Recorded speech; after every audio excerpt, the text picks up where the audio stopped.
특별한 안식일입니다. 또 우리에게 좋은 믿음의 가족들이 함께 있어서 더 특별한 안식일인 것 같습니다. 오늘 저는 당신의 왕은 탄생하셨습니까? 라는 제목으로 말씀을 전하겠습니다. 오늘은 아주 유명한 장면을 선택해서 하나님이 우리에게 주시려는 음성을 듣도록 하겠습니다. 마태복음 2장 1절로부터 7절 동방박사들의 이야기입니다. 제가 봉독합니다. 헤로드 왕 때에 예수께서 유대 베들레헴에서 나심에 동방으로부터 박사들이 예루살렘에 이르러 말하되 유대인의 왕으로 나신 이가 어디 계시냐? 우리가 동방에서 그의 별을 보고 그에게 경배하러 왔노라 하니 헤로드 왕과 온 예루살렘이 듣고 소동한지라. 왕이 모든 대제사장과 백성의 서기관들을 모아 그리스도가 어디서 나겠느냐 물으니 이르되 유대 베들레헴이오니 이는 선지자로 이렇게 기록된 바 또 유대 땅 베들레헴아 너는 유대 고을 중에 가장 작지 아니하도다. 내게서 한 다스리는 자가 나와서 내 백성 이스라엘의 목자가 되리라 하였음이니이다. 이에 헤롯이 가만히 박사들을 불러 별이 나타난 때를 자세히 묻고 2000년 전 예수님이 탄생하시던 장면을 성경이 기록한 내용입니다. 그런데 여러분, 이 장면이 워낙 유명하다 보니까 우리가 동방박사들이 찾아와서 예수님께 황금과 유향과 몰약을 드리고 경배했다는 이야기 정도로 알고 있습니다. 그러나 오늘 이 안식일 우리가 이 이야기를 좀 자세히 살펴보면 이 장면이 주객이 전도된 장면임을 저희가 쉽게 발견하게 됩니다. 여러분, 예수님의 탄생을 기다리고 가장 먼저 알아야 될 사람들은 누굽니까? 성경을 수없이 반복해서 민족 대대로 가르치고 배워왔던 유대인들이 실상은 예수님의 탄생을 가장 먼저 알아차리고 그분의 탄생의 소식을 이방인들에게 전해야 되는 게 우리가 생각하는 상식적인 장면일 것 같습니다. 그런데 도리어 이방인이었던 동방박사들이 성경을 대대로 가르치고 지켰던 유대로 와서 예수님의 탄생을 알리고 있습니다. 본말이 전도돼도 확실히 전도되고 주객이 바뀌어도 완전히 바뀐 장면이 2000년 전 예수님의 탄생의 장면입니다. 여러분, 이 동방박사들이 어디서 왔는지 성경은 정확히 기록하고 있지는 않습니다만 그 당시 유대인들이 생각하는 동방은 지금의 저 유프라데스와 티그리스 강이 있는 이란, 이라크 지역으로까지 펼쳐집니다. 그래서 아마 성경학자들의 추정으로는 이 동방박사들이 여행한 거리가 약 640km 정도는 됐을 것이다라고 추정해요. 640km면요, 제 고향이 여수인데 제가 대학 때 여수에서 서울까지 기차를 타고 다니면 440km였습니다. 6시간 새마을호 타면 걸렸거든요. 근데 그것보다 200km가 더 머니까 아마 평양 정도는 더 올라가야 되는지 아니면 그 이상 가야 되는지 모르겠어요. 640km를 여러분 말을 타고 오거나 나귀를 타고 오면 얼마 정도 걸리냐? 2주에서 3주가 걸린답니다. 근데 그런 운송수단이 없어서 걸어왔다 그러면 최소 4주가 걸린대요. 근데 여러분 가만 보시면 동방박사들이 이동할 때 뭘 보고 움직였어요? 별을 봤으니까 별은 언제 떠요? 밤에 뜨니까 언제 여행한 거예요? 그럼 낮 동안에는 자야 되고 밤에 여행을 했다 보니까 여러분 군대에서 밤에 행군해 보신 분들 아시죠? 낮 동안에는 1시간에 4km를 걸어도 밤은 4km를 못 걷습니다. 왜냐하면 사람 심리가 어둠이 딱 갈리고 앞이 잘 보이지 않으면 걸음걸이 속도 자체도 늦춰지는 게 인지상정이에요. 그러니까 이 동방박사들이 밤에 여행을 했기 때문에 640km를 여행하려면 최소 빨리 걸어도 4주, 한 달. 그 이상이 걸렸을 거리를 여행해서 와서 도리어 예수님을 기다리고 있어야 될 유대인들에게 예수님의 탄생의 소식을 알리고 있는 것이 2000년 전 예수님이 탄생하셨을 때에 우리가 보는 장면입니다. 뭐가 잘못돼도 한참 잘못되지 않았습니까? 여러분, 그 당시 그럼 유대 지도자들은 도대체 어떤 상태였기 때문에 도대체 예수님을 못 기다리고 있었을까? 생각해 보게 되면서 제가 시대의 소망에서 이 장면들을 기록하고 있는 화인여사의 내용들을 쭉 읽으면서요, 한 단어가 반복적으로 나오는 걸 발견했어요. 제가 그 반복되는 단어들을 예언의 신 코테이션에서 제가 두꺼운 글씨로 해놨거든요. 여러분, 제가 이제 보여드릴게요. 당시 유대인들이 어떤 상태인지를 보여주는 아주 명료한 단어가 반복됩니다. 제가 읽겠습니다. 시대의 소망 62쪽. 동방에서 온 낯선 사람들이 요구할 때에 왕의 찬탈자들이 물은 이 질문은 유대인 교사들의 자존심을 상하게 하였다. 그리고 예언서에 대한 그들의 무관심은 질투심이 많은 폭군을 경록해 만들었다. 같은 쪽 62쪽에 그들은 그 일이 사실인지 알아보기 위하여 베들레헴에 가보려고조차 하지 않았다. 그리고 그들은 사람들로 하여금 예수에 대한 관심을 일종의 광신적인 흥분으로 여기도록 이끌었다. 그들은 오랜 여행 후에 유대 나라 지도자들의 무관심으로 말미암아 실망을 당했으며 44쪽입니다. 하늘의 사자들은 거룩한 진리의 빛을 세상에 나누어 주라는 부르심을 받은 하나님의 백성들의 무관심을 놀라움으로 보았다. 지금 여러분, 제가 4개의 같은 부분의 코테이션을 읽어드렸는데 반복되는 단어가 있습니다. 무슨 단어지요? 무관심이라는 단어예요. 무관심이라는 단어예요.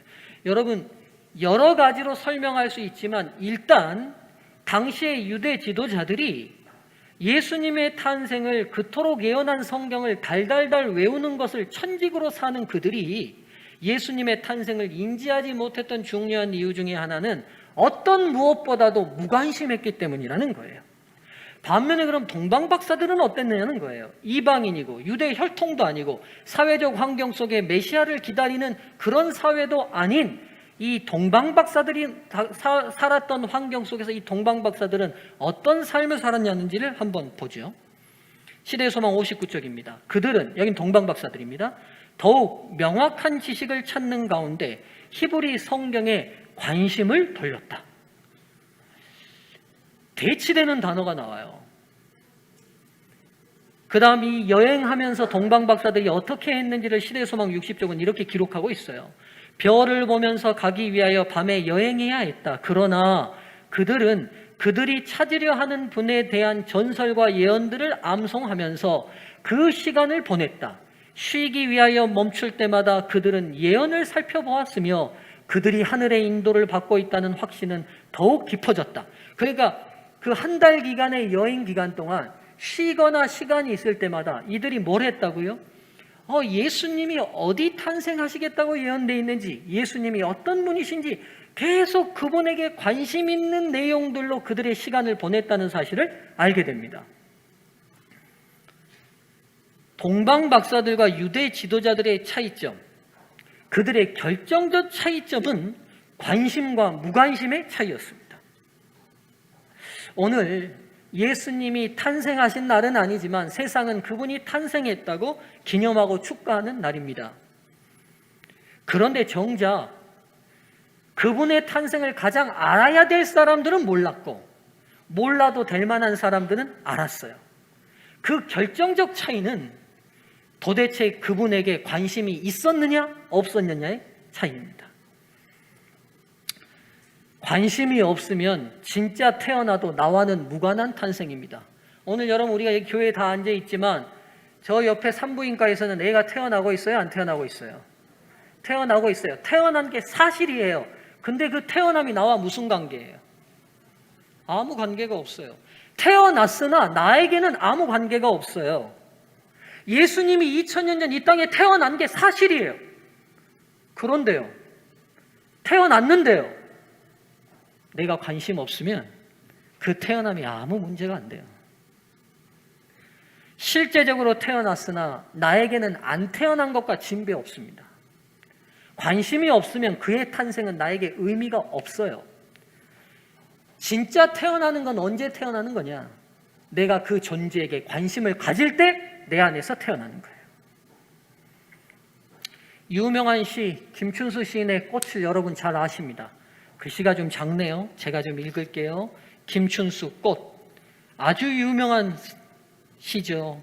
내가 그의 이름을 불러주기 전에는 그는 다만 하나의 몸짓에 지나지 않았다. 내가 그의 이름을 불러주었을 때 그는 나에게로 와서 꽃이 되었다. 내가 그의 이름을 불러준 것처럼 나의 이 빛깔과 향기에 알맞은 누가 나의 이름을 불러다오. 그에게로 가서 나도 그의 꽃이 되고 싶다. 자, 여기까지만 읽을게요.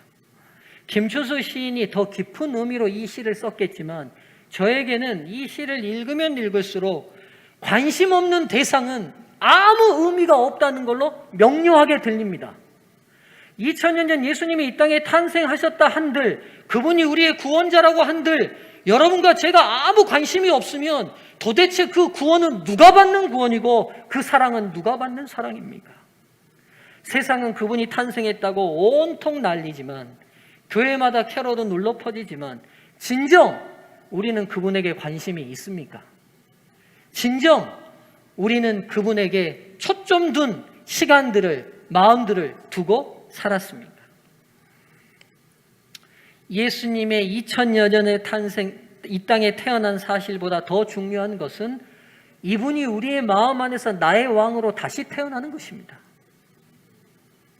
예수 그리스도에 대한 진지한 관심으로 그분이 내 마음에서 탄생하실 때 바로 이날이 진정한 성탄절입니다.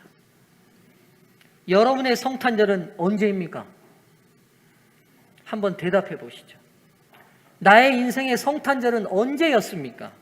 한번 생각해 보시죠. 근데 여러분, 성경이 왜 예수님이 태어나신 날을 기록하지 않았는지를 좀 유념하실 필요가 있어요. 성경은 12월 25일에 예수님의 탄생을 기록하지 않아요. 성경 전체를 다 지저로 그분의 생일을 성경이 기록하고 있지 않습니다. 왜 기록하지 않았을까요? 옆분들하고 상의하겠습니다. 30초 동안 옆분들하고 왜 성경은 예수님의 탄생일이 기록되어 있지 않는지 얘기를 나눠보시기 바랍니다.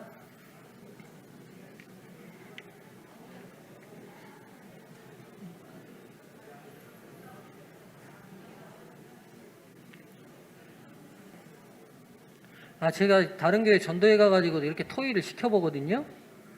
근데 우리 교인들만큼 토요일을 잘하는 교회가 없어요. 제가 그래서 뿌듯하더라고요. 질문을 던지고 토요일을 시키는데 다 저만 보고 있어요. 물론 제가 잘생긴 거 안다니까요. 근데 여러분, 근데 우리 교인들은 이제 익숙해졌나 봐. 토요일 시키면 저 안 보고 딱 옆분들하고 토요일을 하는데. 감사합니다. 여러분, 왜 성경에 예수님의 탄생이 기록되어 있지 않을까요? 제가 사랑하는 이선희 집사님. 문태색 집사님 얼굴이 갑자기 어두워지네요. 제가 그리스도 안에서 사랑합니다. 문 집사님 걱정하지 마십시오. 예. 이선희 집사님, 왜 기록되어 있지 않았을까요? 나를 기록하지 않으니 그 날 자체가 우상화될 것을 걱정하셨다는 말로 제가 요약할 수 있을 것 같습니다. 맞습니다. 근데 저는 오늘 설교하고 연결해서 예수님께서 이 날을 기록하시지 않은 것 같아요. 여러분, 예수님의 탄생은 12월 25일 하루로 끝나야 합니까? 캐롤성은 몇 주 울리고 끝나야 하는 거예요? 예수님은 매일 우리의 마음에서 다시 태어나고 싶으신 분이에요. 매일 그분이 우리의 삶의 왕이셔야 돼요. 매일 그분이 우리의 삶의 창조주로 좌정하셔야 돼요. 오늘 우리의 크리스마스는 365일 어느 한순간도 아닌 날이 없어야 합니다. 12월 25일 하루만이 크리스마스인 세상이 얼마나 악하고 타락해 갑니까? 365일 중에 364일은 마음대로 살다가 이날만 회개하고 이날만 교회 와서 기도하면 됩니까? 아니요. 그리스도는 우리의 삶의 매일의 왕이셔야 합니다. 매일의 주인이셔야 합니다. 성도님들, 올 한 해를 좀 돌아보시면 좋겠어요. 주님에게 무관심하셨던 시간들 꽤 있으시죠? 목사인 저도 그렇습니다. 눈앞에 삶에 사는 것 때문에 예수님이 내 마음에 늘 주인으로 자정해 계시 못했던 시간들이 있었습니다. 여러분, 이제 오늘 우리가 동방박사들처럼 다른 것이 아니라 오직 예수님 그분에게만 좀 관심을 가져보면 어떨까요? 그분이 어떤 분이신지, 그분이 나를 어떻게 사랑하셨는지, 그분이 나를 어떻게 구원하셨는지를 좀 주목해서 바라보면 그래서 그분이 진짜 우리 마음의 왕으로 태어나시면 여러분이 걱정하는 인생의 문제는 아무 문제가 아니게 됩니다. 왜냐하면 왕이신 그분이 해결하시기 때문이에요. 우리가 그분의 탄생을 우리의 마음에서 막고 내가 계속 왕으로 좌정하고 있는 동안 우리의 인생의 문제는 하나도 해결할 수 없어요. 왜냐하면 내 능력 밖에서 일어나는 일이니까요. 그러나 그분이 우리의 마음의 왕으로 탄생하신다면 여러분이 가진 모든 문제를 초월할 수 있는 진정한 평안으로 들어가리라 확신합니다. 오늘이 여러분에게 진정한 왕으로 예수님이 탄생하시는 성찬절이 됐으면 좋겠습니다. 내일도 성찬절이면 좋겠습니다. 모레도 성탄절이면 좋겠습니다. 365일 매일매일 예수가 우리 마음에서 다시 태어나기를 간절히 바랍니다. 관심이라는 단어, 어떤 것에 마음이 끌려 주의를 기울임. 우리 안사람이 가끔 이렇게 저랑 쇼핑하거나 이렇게 나가면 여보 저 여자 그 금방 지나간 여자 옷이 어떻고 막 이렇게 저희한테 설명을 해요. 분명히 둘이 같이 봤거든요. 저도 봤어요. 근데 그 여자가 뭐 입었는지 제 눈에는 하나도 안 들어와요. 오직 제 눈에는 김수미밖에 안 보이거든요. 그렇죠? 그리고 이제 우리 안사람이 마치고 들어오면 오늘 그 집사님 이렇게 했던데 막 집사님 참 예쁘더라고 막 저한테 설명해요. 죄송합니다. 여러분에게 제가 그만큼은 관심이 없습니다. 제 눈에는 관심이 없어요. 관심이 없으면 봐도 보는 게 아니에요. 오늘 여러분이 지금 예배당에 왔지만 예수 그리스도에게 관심이 없는 마음으로 앉아 계시면 제가 이렇게 땀나게 설교해도 여러분과 아무 의미가 없어요. 세상에서 제일 불쌍한 사람이 누구냐? 예수 모르는 사람이 아니요, 예수에게 관심 없는 그리스도인입니다. 우리 모든 사랑하는 소중한 성도들의 심령은 그런 무관심한 심령이 되지 않기를 크리스마스가 겹친 이 안식일 주의 이름으로 간절히 축원합니다. 말씀을 마치겠습니다. 제가 잠깐 기도하고 침례 예식으로 바로 들어가겠습니다.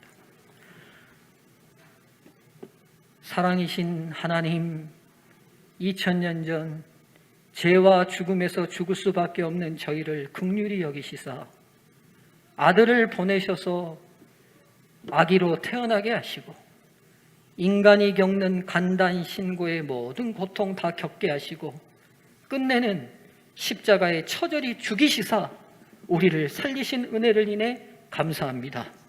우리가 이 놀라운 은혜를 생각할 때 주님께 무관심했던 우리 자신을 고백하지 않을 수 없습니다. 주님, 우리의 관심이 도대체 어디에 있습니까? 없어져 버릴 세상 것들에게 너무 많은 관심을 두고 힘들어하고 어려워하지 않았습니까? 우리를 다시 불쌍히 여기시사 성령을 보내셔서 우리 안에 예수님이 왕으로 다시 태어나시도록 임재해 주시옵소서. 예수님께 주목하면, 그분에게 우리의 온 관심을 두면 세상이 아무 문제가 되지 않음을 저희가 아오니 그런 평안을 경험하게 도와주시옵소서. 이 안식일 그런 축복이 우리 모두와 함께하기를 예수 그리스도의 이름으로 간절히 기도드리옵나이다. 아멘.